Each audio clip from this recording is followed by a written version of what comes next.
Let's see. Hey, good morning, everybody. Welcome to Unpacking Brain Drama. I am Pratiti Pathak and your host and your guide on this self-empowering, self-discovery journey that we're all on together. So happy to be here with you guys. So I just got back from a very exciting trip to Florida. It was my first time ever in Florida, and I've been on the East Coast for like 55 years. Okay. Look at me jumping off in the middle of a live to turn off my heater. That's just how it rolls around here sometimes. So here's something amazing that I've been thinking about, as I think about the books that we do in our book club. It brings up so much for me, and I know that it resonates with everybody that is in book club and people that are working with me and just in general conversations. I know that all of these same topics come up over and over again. That's why I know they're so important to talk about here, and they're so important to talk about in your own life. I just was a co-author in an anthology. That's what I went to Florida for, to launch this book, and it was pretty amazing on the stories that were being told and how healing and cathartic it really, really is. So here we are this week, and I want to talk about stuff that's not just in your head, it's your body, right? Your body stores stress and trauma. Okay. So today, that's exactly what we're diving into, just something that I believe has the power to completely change the way you see yourself, the way that you see your patterns, and the way that you also see your own healing. Okay. But not because we've gone through it. Okay. It's meant we're supposed to experience life. Okay. Because what if I told you it's not just in your head? So many times we think the stress and the patterns and everything, it's just that, I talk a lot about neuroplasticity is unwiring patterns in your head. But what if I told you it's not just in your head? What if the anxiety, the overwhelm, the emotional reactions you don't fully understand aren't just because there's something wrong with you, right? Because there's nothing wrong with you. And because your body has been keeping score, if you will, of everything that you've gone through, everything that you've been through, everything that you continue to go through, right? Your body stores memory within its cells and our fascia and our tissues and even our skin. Okay. I'm going to go deep into this because I think that we tend to think that all of our memory is in our head, but the memory is also in your body. This is why I'm always talking about brain body connection. This is why I'm always talking about thought feeling combination, right? That's what creates the patterns. It's the thoughts, that brain, the memory, your head, and your body. The feelings, the emotions that we feel on a regular basis, that also becomes a memory. So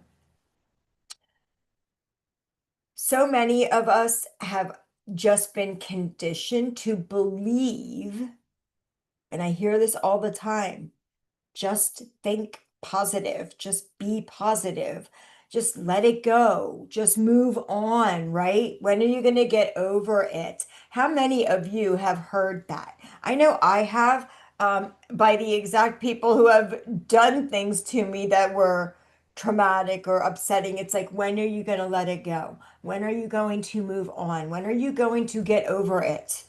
Right? Even when it came to losing my son, people have said that. Crazy, right? And when we can't just let it go, move on, get over it, right? What happens then when we can't do that, or when we're finding it hard to do that? I'll tell you what we do then. We start making it mean something inherently about us. Why am I still feeling like this? Right? Why can't I just get over it? Why can't I just let it go? What's wrong with me? Right?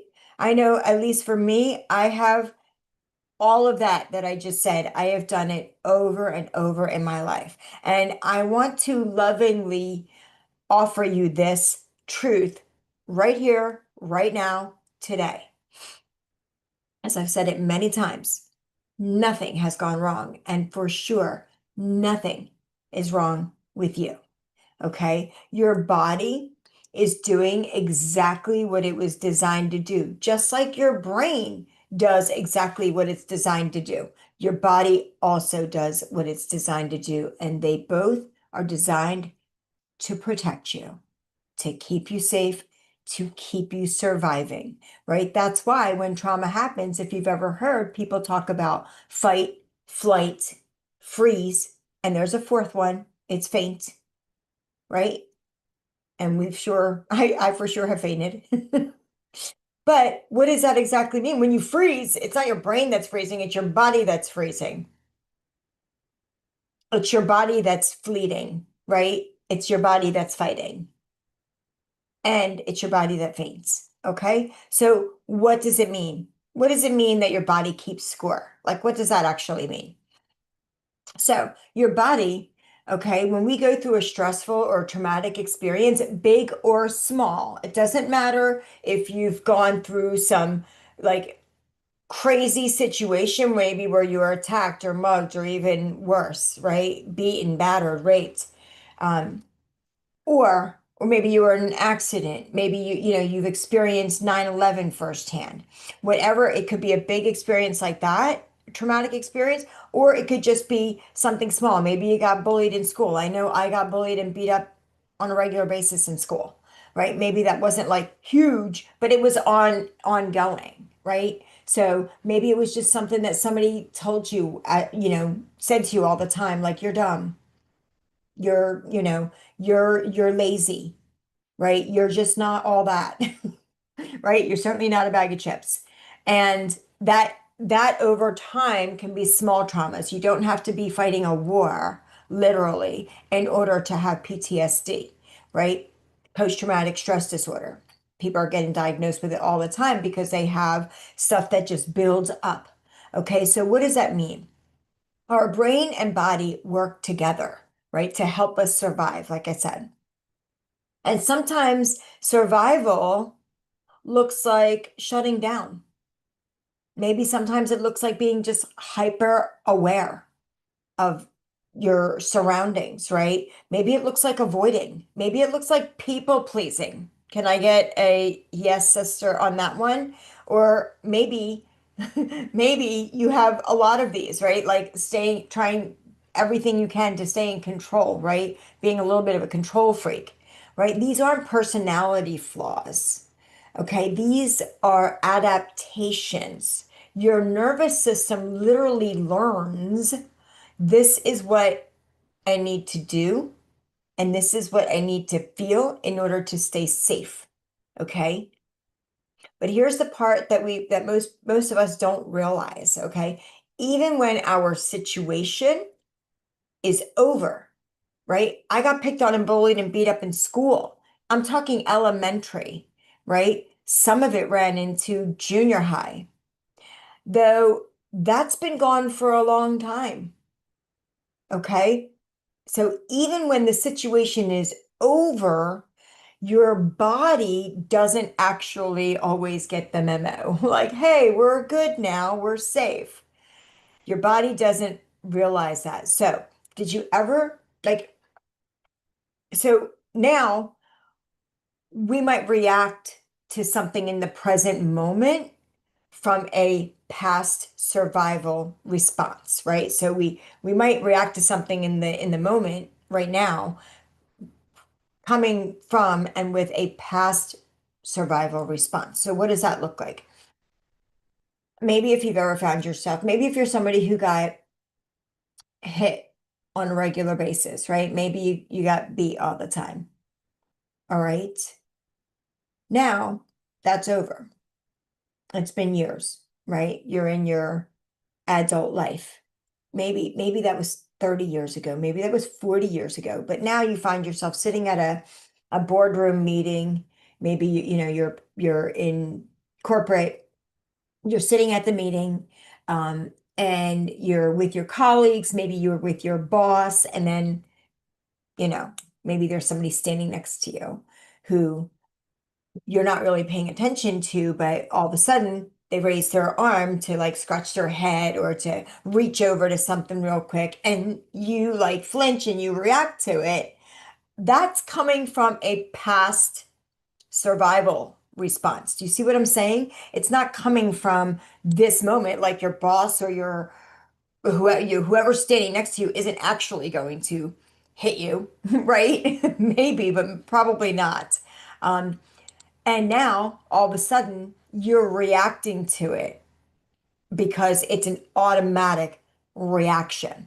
Okay. This is where this ties so deeply into the work that I do with my clients and that I have done for many, many years for on me, right, with myself. Because what we're really thinking about here and what we're really defining here is autopilot, is living on autopilot. That is an auto reaction, right? That's the autopilot without thinking about it.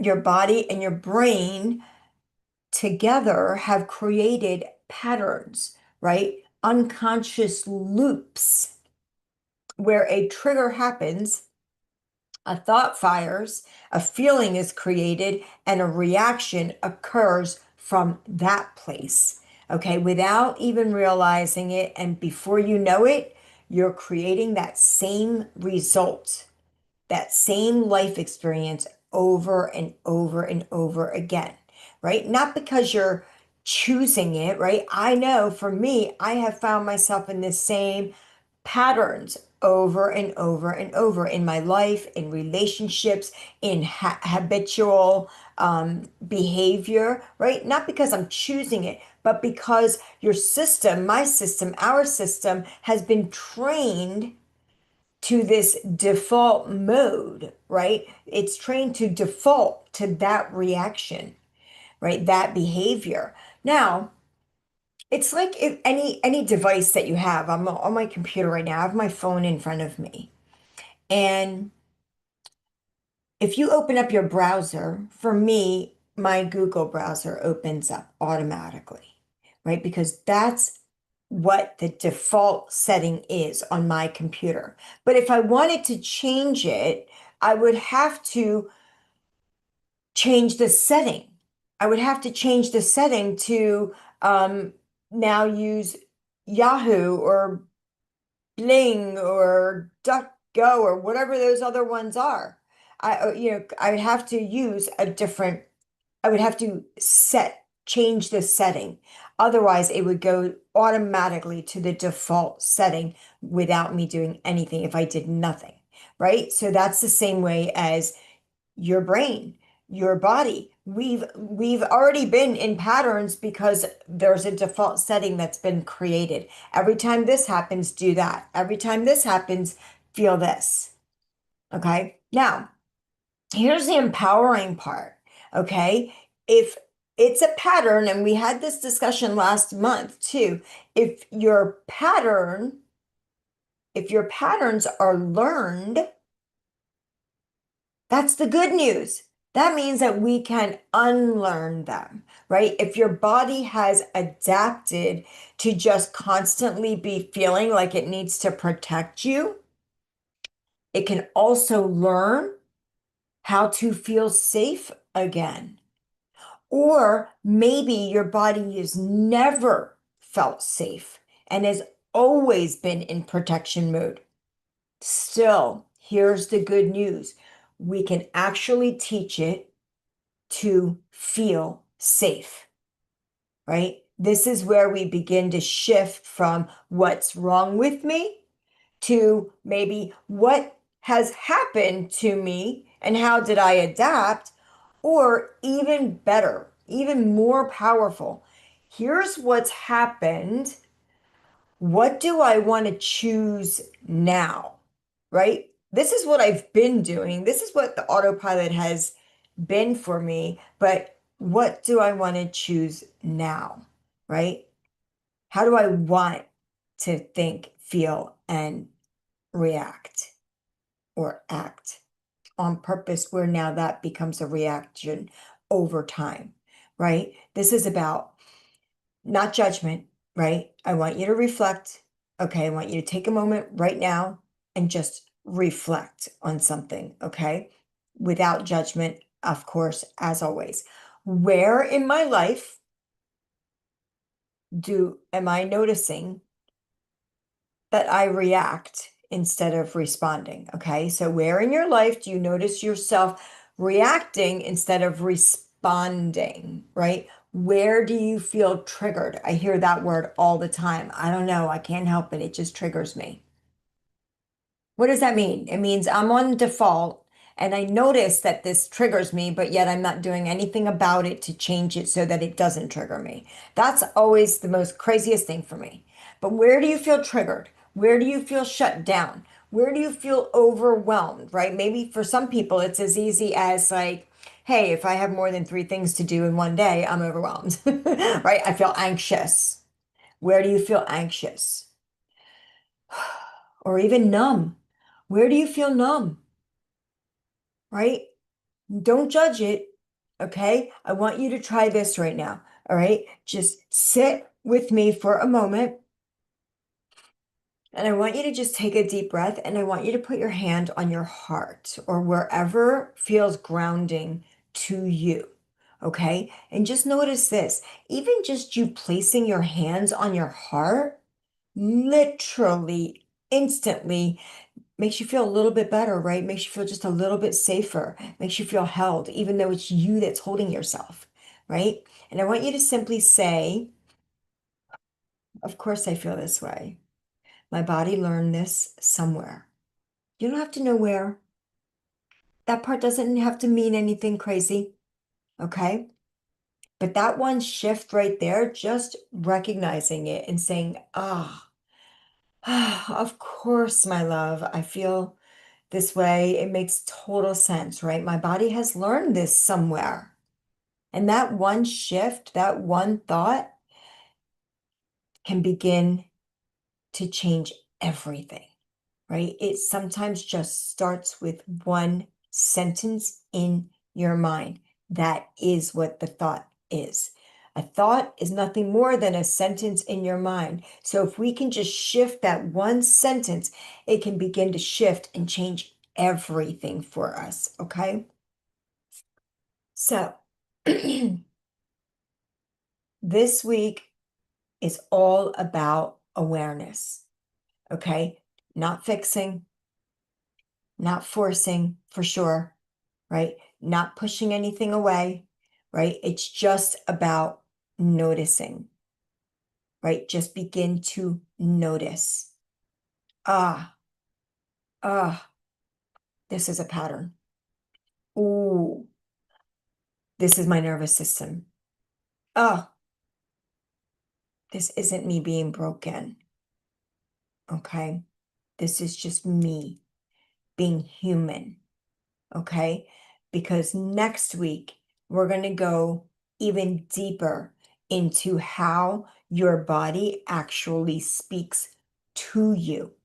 There's lots of signs. There's lots of body language. That's why we call it body language, because your body actually speaks to you, right? It it tells you things. We just have to listen.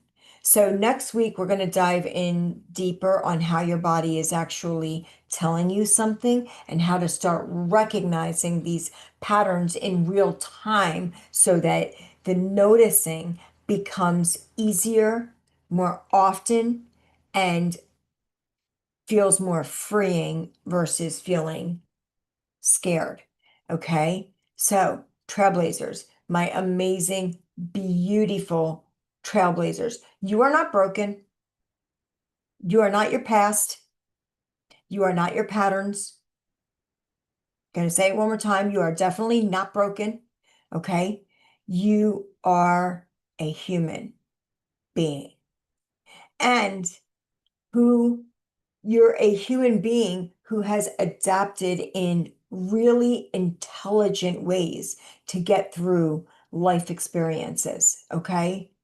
And now you actually have the opportunity to begin living by design, not by default. Okay.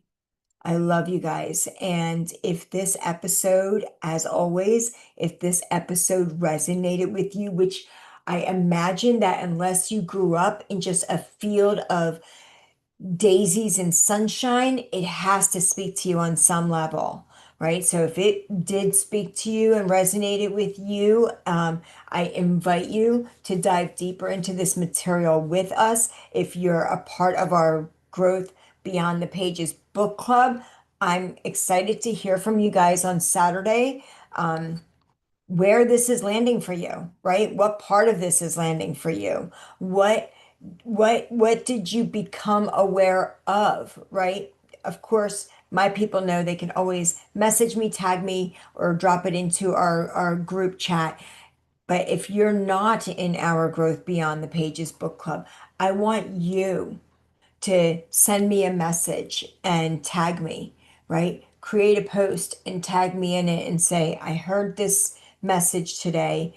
Drop the link in your post, tag me in it, or send me a private message. Okay.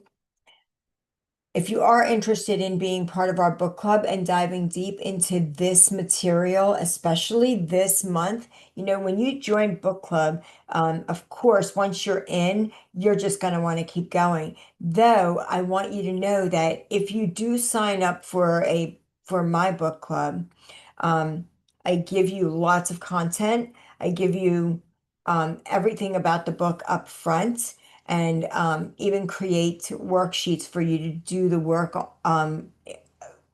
through what you're learning in the book and applying it to yourself. It's very powerful.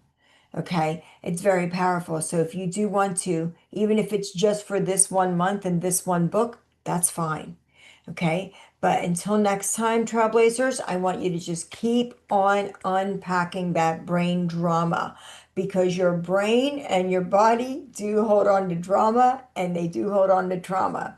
And I want you to keep stepping into the most intentional and powerful version of you. Love you guys. I will see you next time. Bye.